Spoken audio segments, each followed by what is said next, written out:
यह एक ठंडी सर्द रात की कहानी है जो आज भी मेरे रोंगटे खड़े कर देती है जब भी मैं उसे याद करता हूँ। शायद इसे सुनाने से दिल हल्का हो जाए। यह मेरे साथ असल में हुआ था और यह सोचकर ही मेरी धड़कनें तेज हो जाती हैं। वो नवंबर का महीना था। मैं एक लंबे ऑफिस ट्रिप से वापस लौट रहा था। मुझे दिल्ली से लखनऊ जाना था और मैंने सोचा कि गाड़ी चलाते हुए वापस जाने का ही मजा लिया जाए। दिन भर की थकावट के बाद मैंने रात के लगभग 11 बजे अपनी सफारी स्टॉर्म गाड़ी में सफर शुरू किया। सर्दियों की रात और वह भी सुनसान हाईवे पर यह एक शांत और सुकून भरी ड्राइव होनी चाहिए थी। शुरुआत में सब ठीक था। हाईवे पर कम ट्रैफिक था और मैं म्यूजिक सुनते हुए आराम से गाड़ी चला रहा था। रात के करीब 1 बजे होंगे जब अचानक एक घना कोहरा छा गया। कोहरा इतना घना था कि सड़क मुश्किल से दिख रही थी। मैंने धीरे धीरे गाड़ी चलानी शुरू की और एक छोटे गांव से होकर गुजर रहा था। गांव में सब कुछ शांत था। चारों तरफ अंधेरा ही अंधेरा। हल्की सी हवा चल रही थी जो खिड़की के शीशों से टकराकर सिहरन पैदा कर रही थी। गांव से कुछ दूर जाने के बाद अचानक से मेरी नजर सड़क के किनारे एक लड़की पर पड़ी। वह एक सफेद साड़ी पहने हुए थी और सड़क के किनारे खड़ी थी।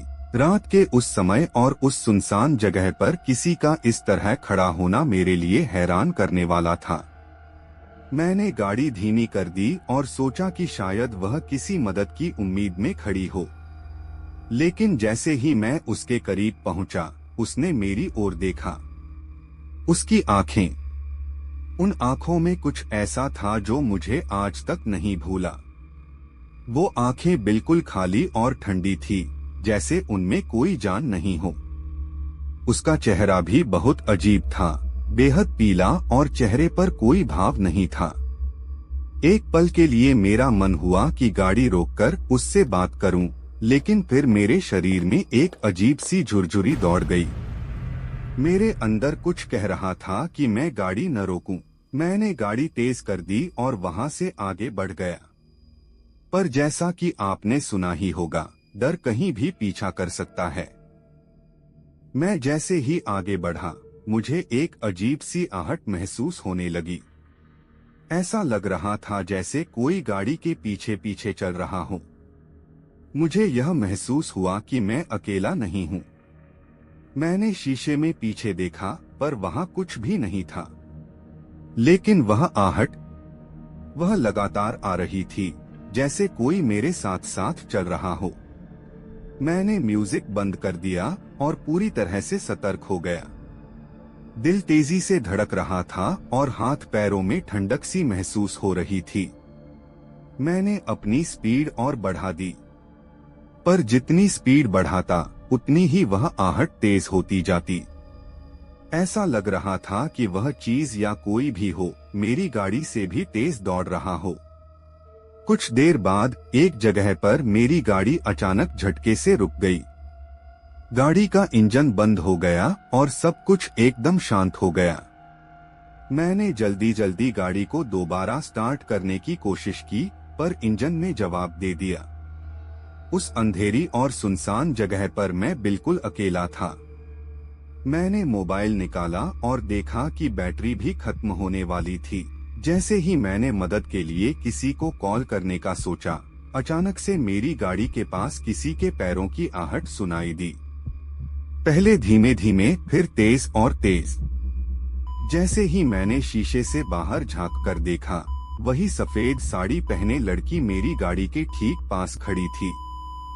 अब की बार उसका चेहरा बिल्कुल मेरे सामने था। उसकी आंखें और भी गहरी और काली हो गई थीं। उसका चेहरा डरावनी हंसी से भरा हुआ था और उसकी ठंडी सांसें गाड़ी की खिड़की पर पड़ रही थीं। मैं पूरी तरह से जड़ हो चुका था। मेरे हाथ पैर सुन्न हो चुके थे। मैं न कुछ कर पा रहा था, न कुछ कह पा रहा था।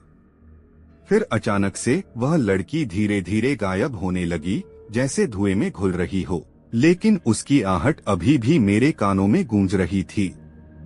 मैं घबराकर गाड़ी का इंजन फिर से स्टार्ट करने की कोशिश करने लगा और इस बार इंजन स्टार्ट हो गया। मैंने बिना सोचे समझे गाड़ी को तेजी से आगे बढ़ाया। कुछ ही मिनटों में वह जगह पीछे छूट गई और मैं एक नजदीकी ढाबे पर पहुंच गया। वहां जाकर मैंने गाड़ी रोकी और कुछ समय तक वहीं बैठा रहा।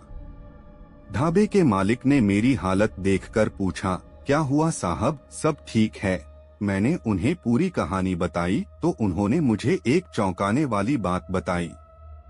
उन्होंने कहा कि उस इलाके में कई साल पहले एक लड़की की एक भयानक एक्सीडेंट में मौत हो गई थी। लोग कहते हैं कि उसकी आत्मा अब भी उस जगह पर भटकती रहती है, मदद की उम्मीद में। कई लोग उसकी छाया को देख चुके हैं और उसके बाद उनकी गाड़ियां उसी तरह बंद हो जाती हैं जैसे मेरी हुई थी। मुझे यह सुनकर बहुत अजीब लगा।